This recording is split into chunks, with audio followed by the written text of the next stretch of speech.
มาសូមចម្រើនពរញាតិញោមជាពុទ្ធបរិស័ទទាំងអស់ខ្ញុំព្រះកណ្ណាអាត្មាភាពឈ្មោះប៊ុនថាវ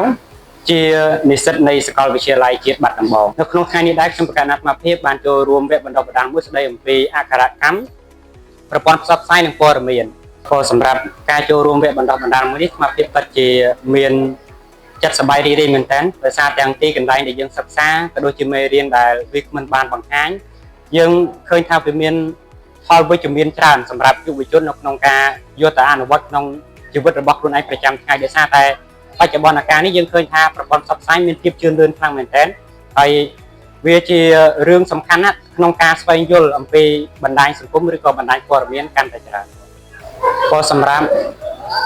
នៅក្នុងវគ្គនេះក៏អាភិបបានរៀនជាច្រើនមេរៀនដែលវាមិនបាននេះហ្នឹងហើយក៏យល់ដឹងច្រើនផងដែរប៉ុន្តែចំណុចដែលអាត្មាភាពចាប់អារម្មណ៍ខ្លាំងបំផុតនោះគឺតកតងជាមួយនឹងប្រភេទនៃព័ត៌មានវាមានព័ត៌មានពិតព័ត៌មានខុសនៅព័ត៌មានមិនពិតនិងព័ត៌មានជាក់ស្នាក់កម្មការយល់ដឹងអំពីព័ត៌មានបែបនេះមានភាពសំខាន់មែនទែនសម្រាប់យើងដោយសារតែប្រសិនណាបើយើងចែករំលែកនូវព័ត៌មានដែលបង្កជាជាក់ស្នាក់កម្មដល់បុគ្គលដទៃនោះយើងអាចនឹងជាប់ទោសហើយត្រូវបានគេចោទប្រកាន់មូលហេតុនេះហើយបើយើងត្រូវយល់ដឹងអំពីវា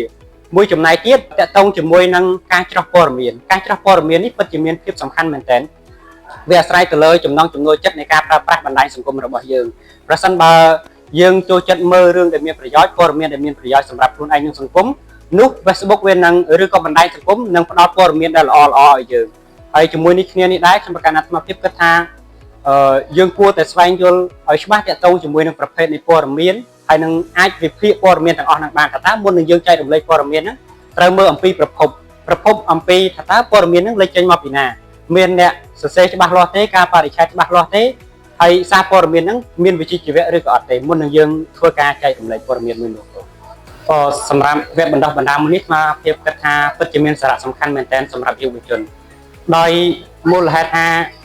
ការប្រើប្រាស់បណ្ដាញសង្គមវាមានមុខពីរប្រសិនបើយើងប្រើប្រាស់នៅក្នុងផ្លូវត្រូវយើងនឹងទទួលបានចំណេះដឹងព័ត៌មានក៏ដូចជារឿងរ៉ាវទាំងអស់ទូទាំងពិភពលោកជាមួយគ្នានេះដែរ